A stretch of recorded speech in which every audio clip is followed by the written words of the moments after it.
will you consider this? It's an old school, and I'm old school, but it is reinvigorated, reimagined, and wonderful. It's called Art Inc. They have something special coming up, and Nikki Romaine is one of its proprietors. So thanks for being here, Nikki. Well, thanks for having me. I love coming to talk to you. Oh, thanks. Okay, let's talk about Nikki Romaine. You were born and raised in Chicago? Well, that is a loaded question. Okay. I was born in Chicago, but I was raised in Chicago, Dallas, and Atlanta. Okay. Was your dad military? Or Nope. You just moved around? Just moved around a lot, yeah. So my parents got divorced when I was 2, and they're both from Chicago, but they were living in Atlanta. Okay. So then migrated back to Chicago with the divorce, then went back to live with one parent in Atlanta while the other one moved to Texas, and it was just kind of a Got to go everywhere. Yeah. Spend a lot of time. So you were exposed to a lot of different things. Yeah, I say I'm a Midwest girl with a Southern twist. I like that. I like that. Yeah. And then, so then your adult years or your young adult years was mostly Chicago? No. Okay. All right. So I would say, yeah, in high school, Chicago, finished out there.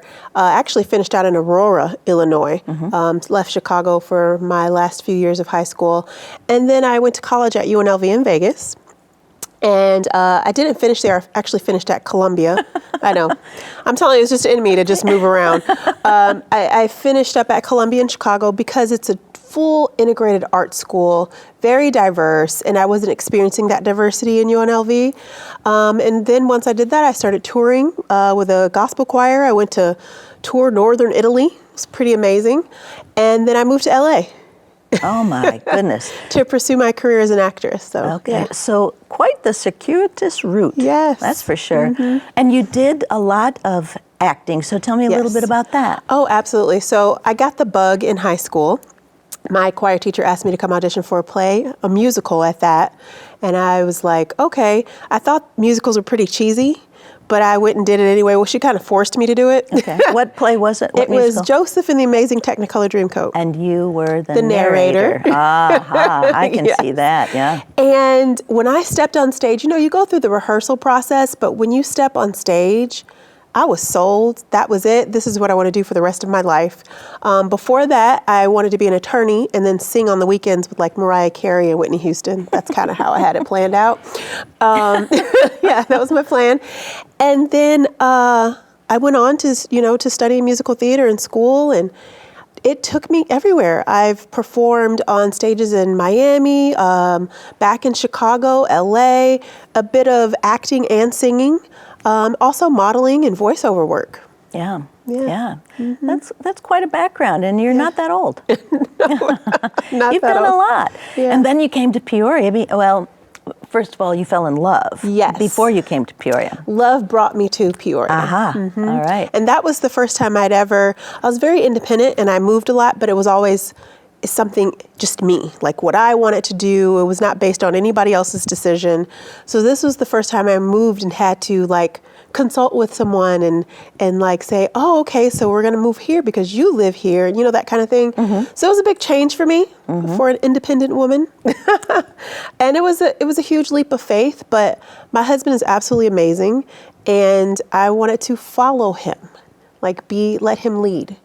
And so that's how I ended up here in Peoria. It was a culture shock because if you notice, all the cities I named are big cities. So this was a smaller city, a smaller vibe. So it was a bit of a culture shock. And I was pregnant. With Kennedy. With Kennedy, yeah, when I moved here. So it was a shift. Right. Yeah. And then you didn't really know anybody, so you had to make all new friends. Only knew his mom. And then we moved my mom here. So that was it. All right. Well, that helped with taking care of Kennedy when she came into the world. Yeah, good. But quite interestingly, you have managed to fit in and reach out and network and find people. Yeah. And is that because of Art Inc.? I would say it's a combination, my nomadic upbringing and also always having to be the new girl in school and things like that really helped me socialize. So when I moved somewhere, and even though in the beginning, I didn't know anyone, I went out and I met people. I joined a little mommy group that I found online. And so I started to get to know a lot of people. And then I was introduced to an organization called Jack and Jill of America, with a lot of like-minded families that are Black women, Black families. And that really grounded me in my family and just having a like-minded community. And then when we started Art Inc., it was just spreading the news of what we're doing. I mean, I love what we're doing. And I'm the type of person where I become rooted. Like, this is my home now. And so I want to make it home, and I'm going to meet people, and I'm going to spread, the activities that we're doing. Make it the best place to live. Exactly. Good for you. Well, a lot of people don't really know what Art Inc. is when they're driving down Jefferson. Yeah. And there's the old school there. Old Greeley School. Old Greeley Yep. School, yeah.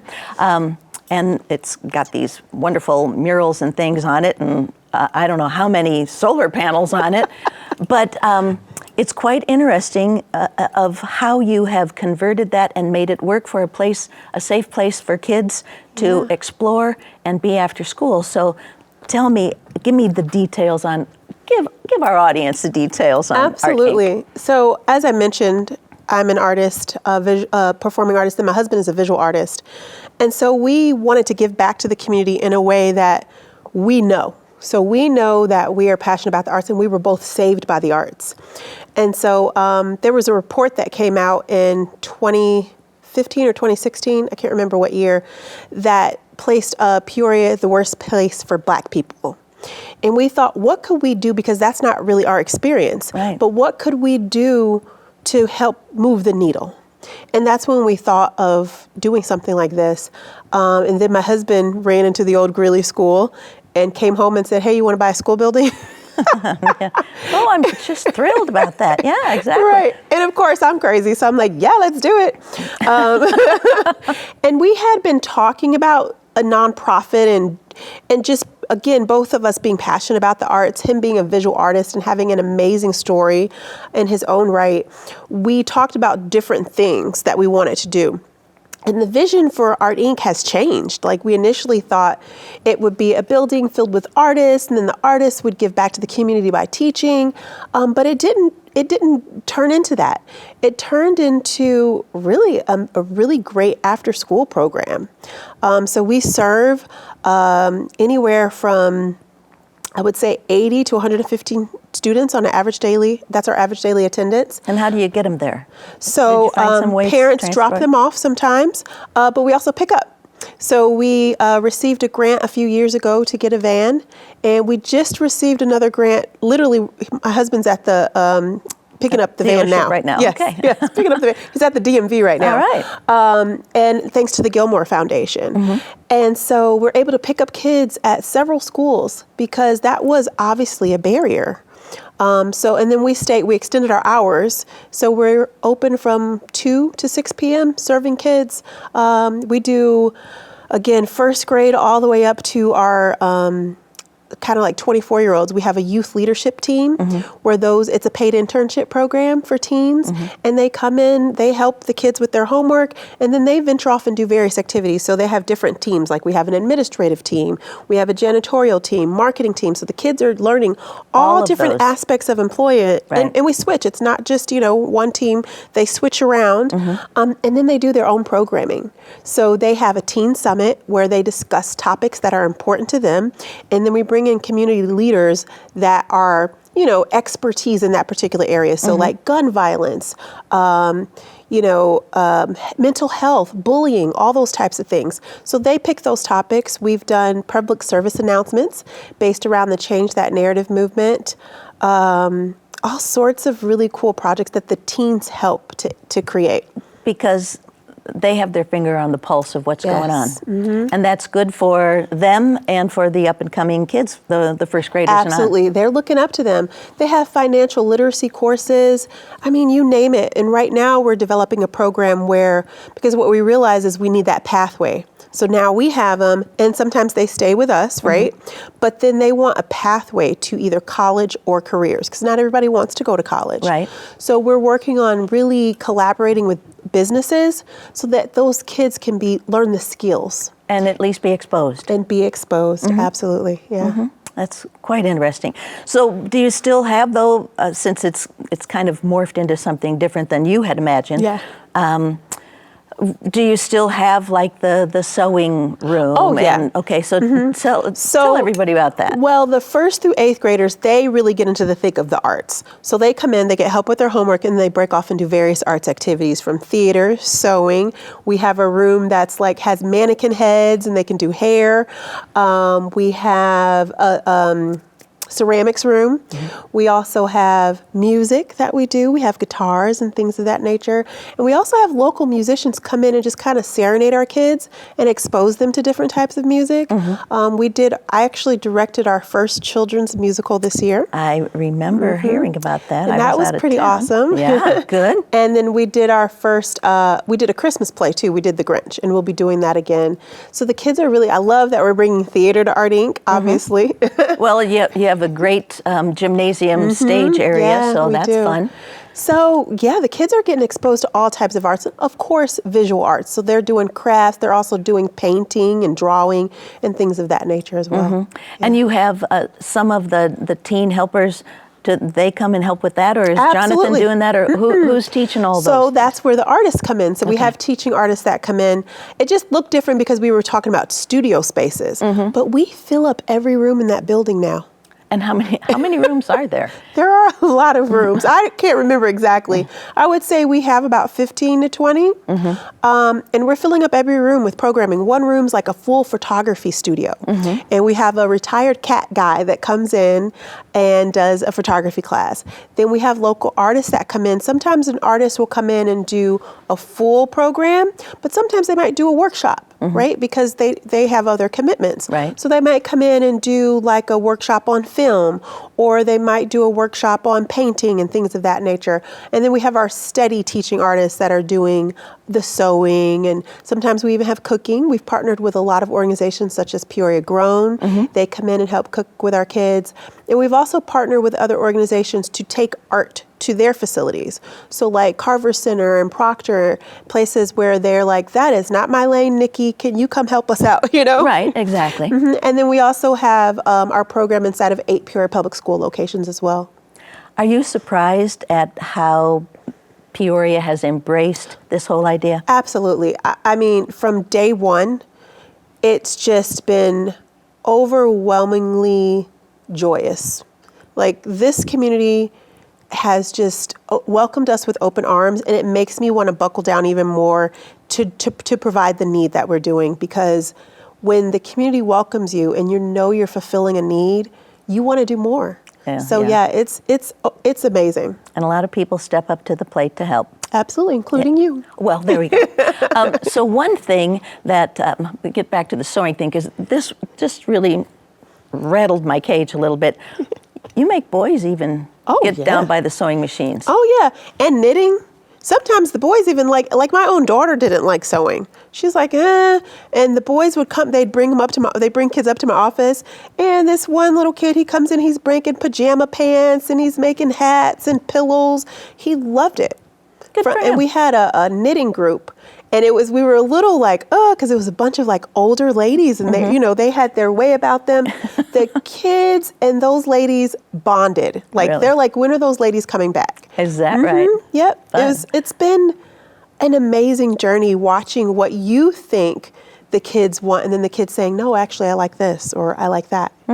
It's amazing. I love that. Yeah. I love that. What's the most surprising thing to you about the whole Art Inc. concept, and are you sharing that idea with other communities? That's a good question. So what's amazing to me is our growth.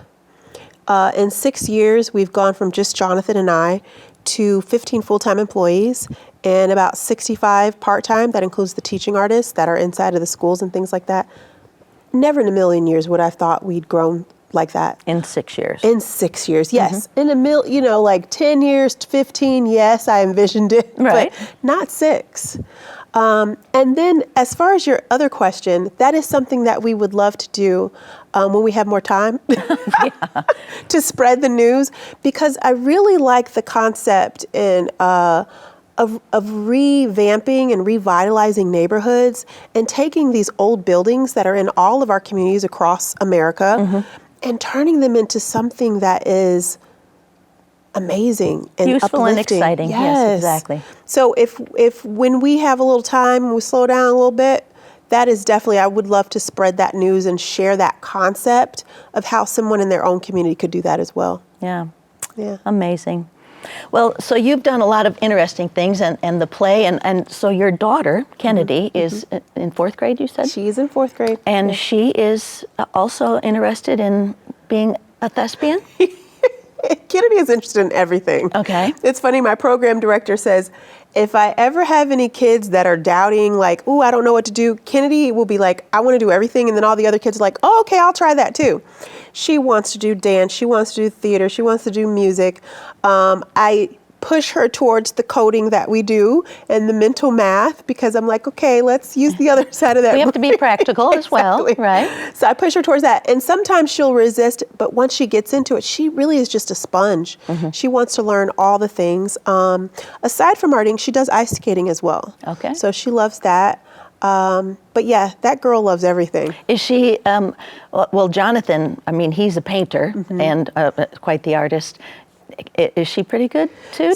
Did she get that gene? She is not exploring it as much as the performing side. Okay. But she'll say, I'm going to do art like daddy too, you know. Okay. So she's got that in her brain. Thinking about it. Yeah. It's there. It's there. Yeah. So in the past, so for 5 years to raise money for Art Inc., raise money and friends, so fundraising and friend-raising, Yes. you have held Dia de los Muertos, and we've Yes. talked about that, which is always it's celebrated south of the border Yep. on November 2nd. So right? it is October 30th, 31st, and then November 1st, or 31st, 1st, and the 2nd, something like that. Okay, all It's a right. 3-day celebration. Yeah. But you're not doing Dia de los Muertos this year? No, You're last changing it year, up. That was so- our last year. That was 5 years that we did Dia de los Muertos. And a lot of fun. It was a lot of fun. But so this year you're doing something called Harlem Renaissance. Yes, so the whole concept that we've shifted to is called Around the World with Art Inc. And then whatever cultural experience for that year. And this year is Harlem Renaissance. All right. Well, so I looked it up because, I know that speakeasies were popular back in the day, and and a little bit of booze, a little bit of music, kind of Absolutely, thing. yeah. But I had no idea just exactly how big they were to some of the performers like Cab Calloway and Louis Armstrong and Ella Fitzgerald. Also, the literature. So, you have Langston Hughes, you have so many artists, not just performing artists, but writers and artists, visual artists, that will all come together in these spaces in New York and just vibe and totally just created a movement of literature, music, and the arts. That's just crazy. Yeah. And that's something that we don't learn in the history Yeah, books, that it was exactly. going on. I mean, you knew, obviously, speakeasies, and you knew you had to get in, and there was going to be illegal because it was during Prohibition. Exactly, yeah. But did you know much about it, or Oh, is yeah. this is something that you had to research? No, I knew about it just because when I was in college, I really delved into the history of my culture. And so I learned about the Harlem Renaissance then. And I also love James Baldwin and Langston Hughes, of course, playwrights and things like that. So when you get interested in certain authors and certain arts, you delve Take you deep. Yeah. places. Yeah. So it takes you on those journeys of where they started, Just amazing to me, and it was a melting pot for for Black performers, but also a lot of Caucasians Oh, would yeah. frequent these, and they were exposed to jazz and rhythm Yes, and blues, absolutely. and what a nice way to bring cultures together. Yeah, so the Cotton Club and the Savoy were like the places in New York. And one was like all Black, and then the other one was very mixed. And it was a great celebration of Black music, jazz, and all these different arts that were exploding with this journey from the South to to the north, you know? And it was like a liberation and a way of Black people to just come into their own, right? Because we had just migrated and were free of all the things that we went through, and we were able to really just thrive and explore the arts. And expose other people Absolutely. to what was going on. Yeah. And so that's one of the reasons why I picked it, because, you know, we are an arts and culture center, and I love educating people. Like when we started Dia de los Muertos, so many people were educated on that culture, on that experience. They had no idea. They had no until idea. the movie Coco came out. Yeah, Exactly. probably. Yes. And then you kicked it up another notch. And so this is a way to shine a light on this era. And I love getting dressed, right? So we get to get dressed up. We're actually going to have a Cab Calloway. Yeah, tell me about Cab that. Calloway will be coming. We also will have a Josephine Baker. We have a burlesque group coming in from Los Angeles. It's called the Brown Betties, and they have a whole dinner theater experience. They're not bringing the whole thing because that would take up the whole night. Right. But they're doing vignettes. We'll also have Cinda Williams, who is an actress from the movie Mo Better Blues, which is based around Harlem Renaissance. So she sings this song called Harlem Nights in that movie, and she's singing that song at our event. Wow. And the event is when? It is October 19th, and it's at 6 p.m. Doors open at 6 p.m. And it's going to be, so you know our theater, it has this ode to Black Hollywood. It's going to have that whole vibe. You're going to feel, you will be in the Harlem Cotton Renaissance. Club, You right. will be in the Savoy. You will be in the Cotton Club. We might even make you say a secret word to get in. Oh, that'd be fun. That Are you would going to be have fun. a little box? Maybe not that. Okay. But we will have, that whole vibe will just be thriving throughout the night. Come dressed in your 1920s gear, right? So we're And- talking, what, Charleston. Kind of, yeah. Charleston, Listen to me. I have to get my Call feet and moving. Response, the whole Cab Calloway. You know, the Cigarette Girls. Oh. And guys Okay. but they won't really have cigars and cigarettes. No. We'll also have we'll have our rooms, some of our rooms, our classrooms, with some of our students. So they'll be reciting poetry from that era and things of that nature. We'll have artwork from that era as well. And then, of course, performances by, you know, a lot of the people that I just mentioned. What a fun evening. Oh, yeah. It's What gonna a be fun loads of evening. fun. Have you gotten a lot of good response so far with people So you presented we this year? just opened up the tickets, but before, with sponsors and things like that, people are really excited. Another thing that we're doing this year is we are not doing a live auction. We're not doing a silent auction. I want you to come in and just experience this culture. To be in the speakeasy. Yeah, to be in the speakeasy.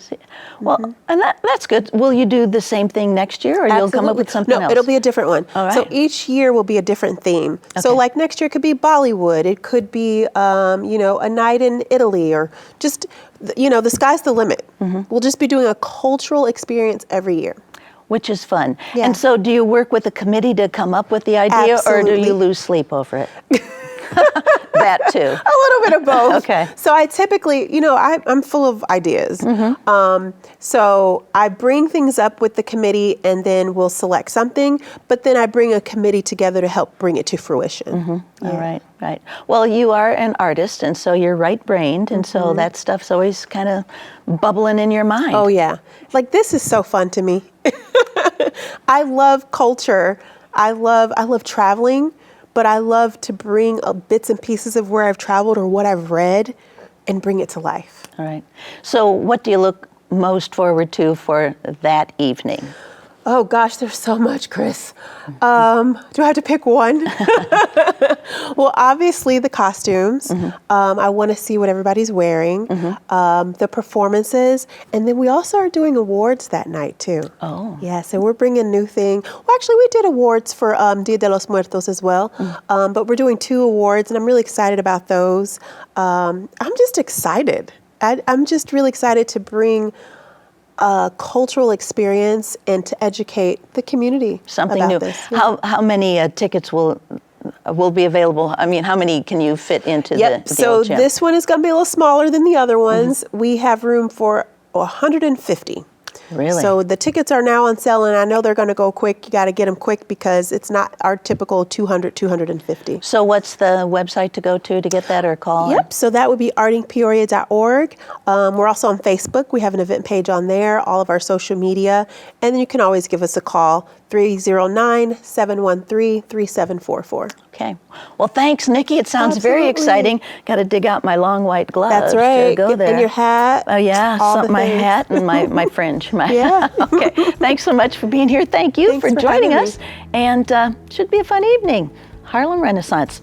So, again, thank you for being here. Stay well, and see you next time.